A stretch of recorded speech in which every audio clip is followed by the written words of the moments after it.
ఎమ్మెల్యేల అనర్హత వేటు అంశం సుప్రీంకోర్టుకు వెళ్లబోతోంది. కాంగ్రెస్లో చేరుతున్న ఎమ్మెల్యేల అనర్హత విషయంలో బీఆర్ఎస్ సుప్రీంకోర్టును ఆశ్రయించబోతోంది. దానం నాగేందర్ కాంగ్రెస్లో చేరి 3 నెలలు అవుతుంది. 3 నెలల్లో అనర్హత పిటిషన్పై స్పీకర్ నిర్ణయం తీసుకోవాలని గతంలో తీర్పు ఇచ్చింది సుప్రీంకోర్టు. అయితే 27న హైకోర్టులో దానం నాగేందర్ అనర్హత అంశంపై విచారణ జరిగింది. దానం నాగేందర్పై హైకోర్టు అనర్హత వేటు వేయకుంటే సుప్రీంకోర్టుకు వెళ్లాలని బీఆర్ఎస్ నిర్ణయిస్తోంది. దానం నాగేందర్తో పాటు పార్టీ మారిన ఎమ్మెల్యేలపైన ఒకేసారి సుప్రీంకోర్టుకు వెళ్లబోతుంది బీఆర్ఎస్. మొత్తం మీద పార్టీ ఫిరాయించిన ఎమ్మెల్యేల అంశంలో బీఆర్ఎస్ చాలా సీరియస్గా ఉంది. 27న హైకోర్టులో దానం నాగేందర్ అనర్హత అంశంపై విచారణకు రాబోతోంది. హైకోర్టు గనక అనర్హత వేటు వేయకుంటే సుప్రీంకోర్టుకు వెళ్లాలని బీఆర్ఎస్ నిర్ణయించింది. దానంతో పాటు పార్టీ మారిన ఎమ్మెల్యేలపై కూడా ఒకేసారి సుప్రీంకోర్టుకు వెళ్లబోతుంది బీఆర్ఎస్. పార్టీ ఫిరాయించిన ఎమ్మెల్యేల అంశానికి సంబంధించి ఇక బీఆర్ఎస్ సుప్రీంకోర్టును ఆశ్రయించబోతుంది. సుప్రీంకోర్టు గడప తొక్కబోతుంది. ఎస్, మధు జైన్ అవుతున్నారు. మధు, బీఆర్ఎస్ పార్టీ ఎమ్మెల్యేల అనర్హత విషయానికి సంబంధించి సుప్రీంను ఆశ్రయించబోతున్నట్టుగా తెలుస్తోంది. ఏం జరగబోతుంది? బీఆర్ఎస్ పార్టీ ఎమ్మెల్యేల అంటే పార్టీ మారిన ఎమ్మెల్యేల అంశానికి సంబంధించి ఎట్లాంటి స్ట్రాటజీ అవలంబించబోతుంది? ఎగ్జాక్ట్లీ, నిజంగా పార్టీ ఫిరాయింపులకు సంబంధించినటువంటి విషయంలో ముఖ్యంగా ఒక పార్టీ సింబల్ పైన ఒక పార్టీ బీఫామ్ తీసుకొని ఆ గుర్తు పైన గెలిచినటువంటి అభ్యర్థులు ఇతర పార్టీలోకి వెళితే వారిపైన స్పీకర్ అనర్హత వేటు వేయాల్సినటువంటి పరిస్థితులు ఉన్నాయి. కానీ వాటిని రాష్ట్ర ప్రభుత్వం స్పీకర్ ని అజమాయిషి చేసి స్పీకర్ ని కదుపులో ఉన్న అంశం ఉన్నప్పటికీ కూడా నిర్ణయం తీసుకోకుండా ఒత్తిడి ఉంది అనేటువంటిది ఇక్కడ బీఆర్ఎస్ పార్టీ భావిస్తా ఉంది. ఎందుకంటే దానం నాగేందర్ పార్టీ మారి 3 నెలలు దాటిపోయింది. గతంలో సుప్రీంకోర్టు ఇచ్చినటువంటి తీర్పును ఉటంకిస్తూ బీఆర్ఎస్ పార్టీ సుప్రీంకోర్టును ఆశ్రయించడానికి సిద్ధం అవుతా ఉంది. ఇప్పటికే దానం నాగేందర్ కి సంబంధించినటువంటి విషయంలో ఇప్పటికీ కోర్టును హైకోర్టును ఆశ్రయించారు. రాష్ట్ర హైకోర్టు చాలా స్పష్టంగా స్పీకర్ కు నోటీసు పంపింది. దానం నాగేందర్ కి సంబంధించినటువంటి విషయంలో అనర్హత విషయం పైన పార్టీ మార్పు పైన నిర్ణయం తీసుకోవాలి అంటూ స్పీకర్ కు నోటీసు పంపింది. అయినా కూడా ఇంతవరకు పెండింగ్ ఉండడం, ఈ అన్ని అంశాలను తదుపరి పరిగణలోకి తీసుకుంటూ గతంలో సుప్రీంకోర్టు ఇచ్చినటువంటి తీర్పుని వాళ్ళు ఉటంకిస్తూ, ఎందుకంటే 3 నెలలు కనుక 3 నెలల్లో ఒక పార్టీ నుంచి గెలిచి ఇంకో పార్టీకి వెళ్తే స్పీకర్ కనుక నిర్ణయం తీసుకోకపోతే దాన్ని సుప్రీంకోర్టుకు అప్లై చేస్తే సుప్రీంకోర్టు నిర్ణయాన్ని అమలు పరచాల్సినటువంటి అవసరం ఉంది. పారా నెంబర్ 30, 33 ప్రకారం మనం చూస్తా ఉన్నాం. దాంట్లో దాని ప్రకారం సుప్రీంకోర్టు ఇచ్చిన తీర్పును అమలు చేయాల్సినటువంటి సిచ్యువేషన్ ఉంది. సో అది అమలు చేయమనేటువంటి సుప్రీంకోర్టు తలుపు తట్టనున్నారు. ఇప్పటికీ దానం నాగేందర్ తో పాటు మొత్తం తెల్లం వెంకట్రావు, తర్వాత కడియం శ్రీహరి, రీసెంట్ గా పోచారం శ్రీనివాస్ రెడ్డి, మరొక ఎమ్మెల్యే జగిత్యాలకు సంబంధించి సంజయ్ కుమార్, వీళ్ళంతా పార్టీ వీడి కాంగ్రెస్ పార్టీ వెళ్తా ఉన్నారు. ఇక లేటు చేస్తే మరింత నష్టం జరుగుతుంది అనేటువంటిది BRS party legal team alert అయింది.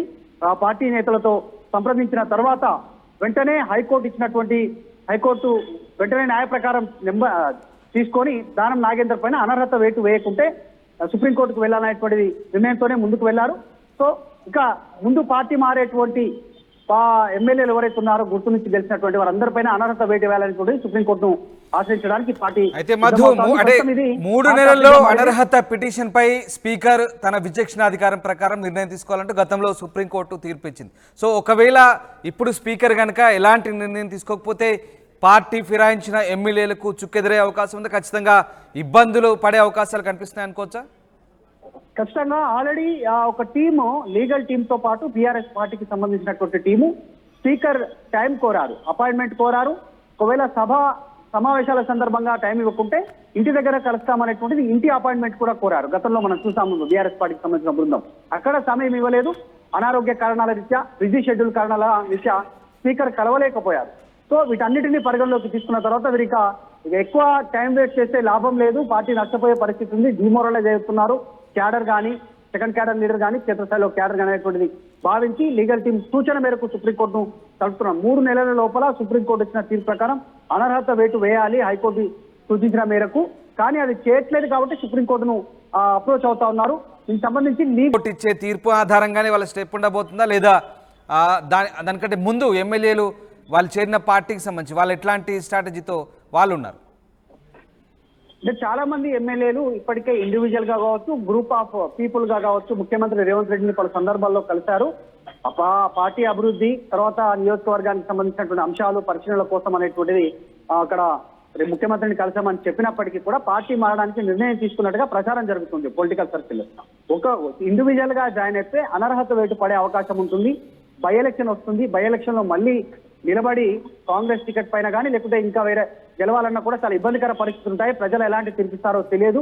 సో అట్లాంటి పరిస్థితి కాకుండా మూకుమ్మడిగా కాంగ్రెస్ పార్టీలో జాయిన్ అవ్వాలనేటువంటిది ఒక సూత్రప్రాయ నిర్ణయం తీసుకున్నట్టుగా తెలుస్తా ఉంది. అందుకే ఇప్పటికే చాలా మంది సంప్రదింపులు చేశారు. పార్టీలో ఇప్పటికీ పార్టీ కండువా కప్పుకున్నప్పటికీ బీఆర్ఎస్ ఎల్పీని మొత్తం సిఎల్పీలో విలీనం చేస్తే కనుక ఈ ఉప ఎన్నిక వచ్చేలా కావచ్చు, అనర్హత విషయానికి సంబంధించిన అంశాలను తప్పించుకోవచ్చు అనేటువంటిది మెజారిటీ బీఆర్ఎస్ పార్టీకి సంబంధించి పార్టీ మారాలనుకునేటువంటి మెజారిటీ బీఆర్ఎస్ పార్టీ ఎమ్మెల్యేల నిర్ణయంగా కనిపిస్తా ఉంది. అందులో భాగంగానే కొద్దిమంది డిలే చేస్తా ఉన్నారు. ఎగ్జాంపుల్, రాజేంద్ర నగర్ కి సంబంధించినటువంటి బీఆర్ఎస్ ఎమ్మెల్యే పార్టీ మారాలనే ఆలోచన చేసినప్పటికీ ఇప్పటికిప్పుడు పార్టీ మారితే లీగల్ గా నేను ఫైట్ చేసే సిచ్యువేషన్ లో లేను, అనర్హత పిటిషన్ నేను సవాలు చేయలేనటువంటి సిచ్యువేషన్ లో ఉంటాను. ఎందుకంటే ఆ పార్టీ సింబల్ పైన గెలిచారు. మళ్ళీ బై ఎలక్షన్ వస్తుంది. ఆ పరిస్థితికి తలెత్తకుండా ఉండాలంటే బీఆర్ఎస్ ఎల్పీ సిఎల్పీలో విలీనమయ్యేటువంటి దిశగా ప్రభుత్వం నిర్ణయం తీసుకుంటే అప్పుడు నేను ఆలోచిస్తానంటూ ఆయన ఆఫ్ ద రికార్డ్ లో మీడియాతో మాట్లాడారు. సో ఇలాంటి అంశాలను ఎమ్మెల్యేలు పరిగణలోకి తీసుకుంటున్నారు. కాబట్టి బీఆర్ఎస్ ఎల్పీ విలీనం సమయంలోనే వారందరూ పార్టీ మారడానికి సిద్ధంగా ఉన్నారు. కొద్ది మంది మాత్రం పార్టీ కండువా ఇప్పటికే కప్పుకున్నారు. త్వరలోనే బీఆర్ఎస్ ఎల్పీ విలీనం ఉంటుందనేటువంటి అభిప్రాయాన్ని పార్టీ మారాలనుకునే ఎమ్మెల్యేలు వ్యక్తం చేస్తా ఉన్నారు. సో కానీ బీఆర్ఎస్ మాత్రం లీగల్ ఫైట్ చేయాలి సుప్రీంకోర్టులో అనేటువంటి నిర్ణయం తీసుకుంది. Right, yes, thank you Madhu. ఇది సుప్రీంకోర్టుకు ఎమ్మెల్యేల అనర్హత వేటు అంశం వెళ్ళబోతుంది. కాంగ్రెస్లో చేరుతున్న ఎమ్మెల్యేల అనర్హత విషయంలో సుప్రీంకోర్టును ఆశ్రయించబోతుంది బీఆర్ఎస్ పార్టీ. చాలా సీరియస్గా ఉంది. ఇప్పటికే పార్టీ ఫిరాయించిన ఎమ్మెల్యేల విషయంలో ఖచ్చితంగా సుప్రీంకోర్టును ఆశ్రయించదలుచుకున్నామంటూ బీఆర్ఎస్ చెప్తోంది. ముఖ్యంగా దానం నాగేందర్ కాంగ్రెస్లో చేరి 3 నెలలు అవుతుంది. 3 నెలల్లో అనర్హత పిటిషన్పై స్పీకర్ నిర్ణయం తీసుకోవాలని గతంలో సుప్రీంకోర్టు తీర్పిచ్చింది. అయితే ఇప్పటి వరకు ఇంకా స్పీకర్ ఎలాంటి నిర్ణయం తీసుకోలేదు. 27న హైకోర్టులో దానం నాగేందర్ అనర్హత అంశంపై విచారణ ఉంది. ఇక దానం నాగేందర్పై హైకోర్టు కనుక అనర్హత వేటు వేయకుంటే సుప్రీంకోర్టుకు వెళ్లాలని బీఆర్ఎస్ నిర్ణయించుకుంది. దానం నాగేందర్తో పాటు పార్టీ మారిన ఎమ్మెల్యేలపైన ఒకేసారి సుప్రీంకోర్టుకు వెళ్ళబోతుంది బీఆర్ఎస్.